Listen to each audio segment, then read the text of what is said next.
They told me not to go to the Philippines. They said it was too dangerous, too unpredictable, too far from the comfort of what I knew. But what if I told you that the best decision I ever made was ignoring all of them? I still remember the look on my friend's face when I told him I'd booked my flight. "Why there?" he asked, eyebrows raised. "You'll get scammed, robbed, kidnapped. You'll regret it." Maybe you've heard that before too. People warning you about places they've never actually been. But what if the stories we hear are only half the truth? When the plane touched down in Manila, the air was thick, heavy, alive. It was chaos, honking cars, street vendors shouting, the smell of grilled meat and exhaust fumes blending in the air. And yet, in that madness, I felt something electric, a sense of adventure. Like I had just stepped into a story that hadn't yet been written. What if fear isn't a warning sign, but an invitation? I started my journey in the heart of Manila, and within hours everything I'd been told was already being rewritten before my eyes. The people were smiling. The taxi driver called me bro before I'd even introduced myself. Strangers offered directions, advice, and sometimes food. The same city people told me to avoid turned out to be one of the most vibrant, human, and welcoming places I'd ever seen. But I wasn't ready for what came next. After a few days, I hopped on a bus heading north toward Banaue, chasing the legendary rice terraces carved by ancient hands thousands of years ago. Hours later, we were climbing into the clouds and the air changed. Cleaner, colder, sharper. The driver played old Tagalog love songs while locals passed around bags of fried banana chips. I watched the mountains rise and fall like green waves, and I thought, This is what they didn't tell me. They didn't tell me that the Philippines isn't just beaches. It's 1,000 faces, 1,000 stories. From the chaos of the city to the quiet of the mountains, from laughter in the streets to the sound of rain on a tin roof. And yet the deeper I went, the more I realized not everything here was easy. In Banao, I stayed with a local family. They lived in a wooden house on stilts, overlooking a sea of terraces that looked like stairways to heaven. They had little, but they gave me everything. Food, warmth, stories. One night, over rice wine, the father told me, "We build the terraces with our hands, but we live with our hearts." And I realized something I'll never forget. You don't need much to be rich. You just need meaning. But then came the twist. The next morning, a storm hit. The roads closed. Landslides blocked the exits. Power went out. For 2 days, I was trapped. No internet, no phone signal, no plan. Just me, the rain, and the sound of the mountain breathing. I'll be honest, I was scared. What if I couldn't leave? What if I got sick? What if the warnings were true after all? But then, something incredible happened. The neighbors came together. They shared food. They lit candles. They laughed. And as we all sat there, soaked and cold, passing around a single bowl of rice, I felt something I hadn't felt in years. Peace. Sometimes you need to lose control to remember what it means to live.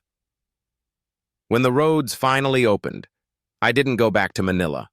I went south, to Palawan, where turquoise waters kissed limestone cliffs that seemed to rise straight out of dreams. I remember standing on a small outrigger boat, the sea wind in my face, thinking, this can't be real. Have you ever been somewhere that feels too beautiful to exist? That was Palawan. El Nido was like a postcard come to life. Hidden lagoons, white sand beaches, water so clear you could see the fish dancing beneath your toes.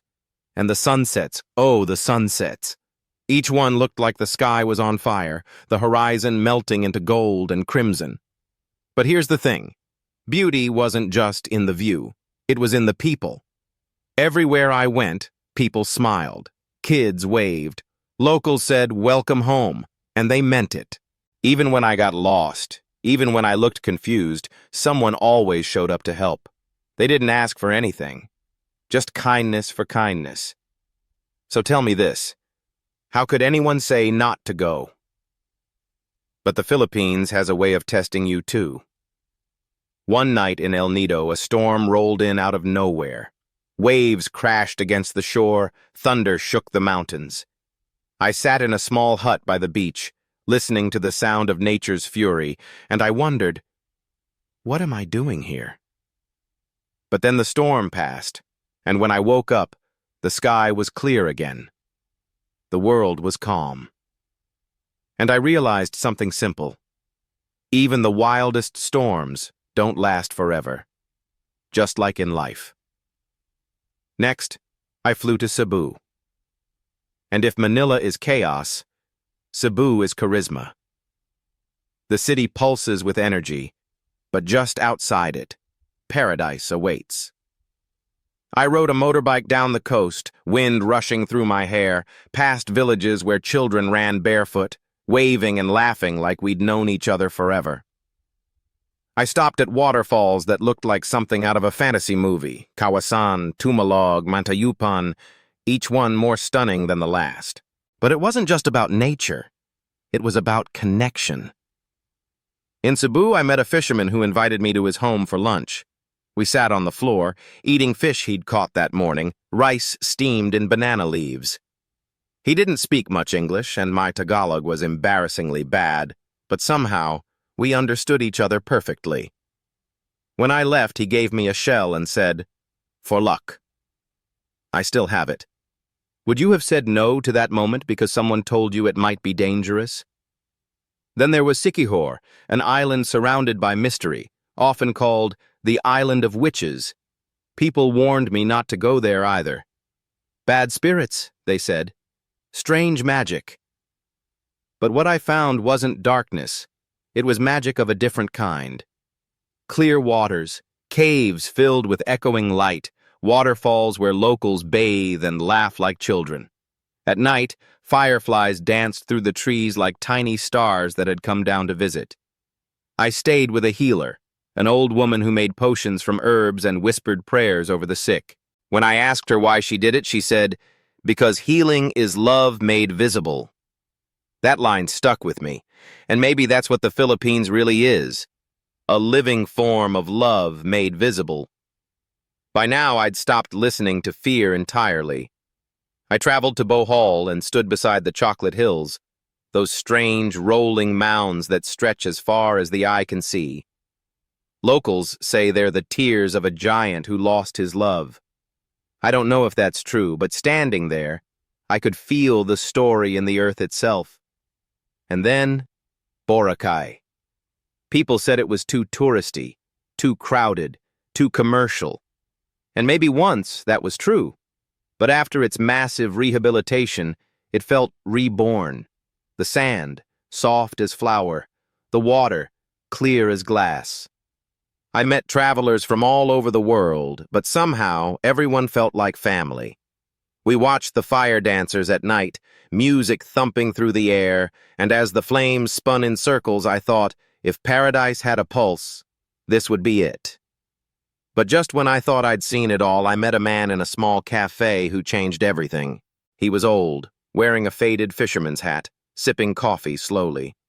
He asked me, "Why did you come here?" I told him I wanted to see the beauty. He smiled and said, "Then look deeper." He pointed to the people laughing outside, to the street vendors singing, to the kids chasing each other barefoot through puddles. "That," he said, "is the real Philippines." It hit me like a wave. This country isn't just a destination. It's a lesson. A reminder that happiness doesn't come from perfect plans or safety nets. It comes from courage, connection, and curiosity.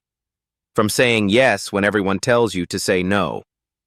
But let me ask you something. How many times have you let fear make your choices for you? How many adventures have you skipped because someone said it wasn't safe, or smart, or easy? How many stories have you left untold? Because here's the truth. The world will always warn you. It'll tell you to stay put, play safe, be sensible. But what if the best version of your life is waiting on the other side of fear? As I traveled across the Philippines, From bustling cities to remote islands, from mountain villages to coral gardens, I learned that beauty doesn't need perfection. It needs honesty. And the Philippines, in all its chaos and charm, is beautifully, unapologetically real. You see, they told me not to go to the Philippines, but they never told me what I'd find if I did. They never told me about the child who handed me a flower and said, "Welcome." They never told me about the grandmother who prayed for my journey. They never told me about the strangers who became friends and the moments that became memories I'll carry forever. They told me not to go. I'm glad I didn't listen, because if I had, I would have missed the laughter echoing through the rice terraces. I would have missed the salt on my skin after swimming with sea turtles. I would have missed the warmth in every mabuhay, the sincerity in every smile. And maybe, just maybe, I would have missed finding a piece of myself I didn't even know was lost. So the next time someone tells you not to go, don't listen right away. Ask yourself instead, what am I afraid of? And then go anyway. Go see the world for yourself. Go meet the people. Go find the stories. Because sometimes the best journeys start where fear ends. If you've ever been told not to do something, but deep down your heart said otherwise, this story is for you. And if you've ever dreamed of visiting the Philippines, let me tell you this: stop dreaming. Go. You'll thank yourself later. And before you click away, if this story moved you, if it made you curious, if it made you feel even a spark of wanderlust, do me a favor. Hit that like button, share this video with someone who needs to hear it, and don't forget to subscribe to the channel. Because there are more stories like this. Stories that remind us how big, how beautiful, and how connected this world really is. They told me not to go to the Philippines. I went anyway, and I've never been the same since.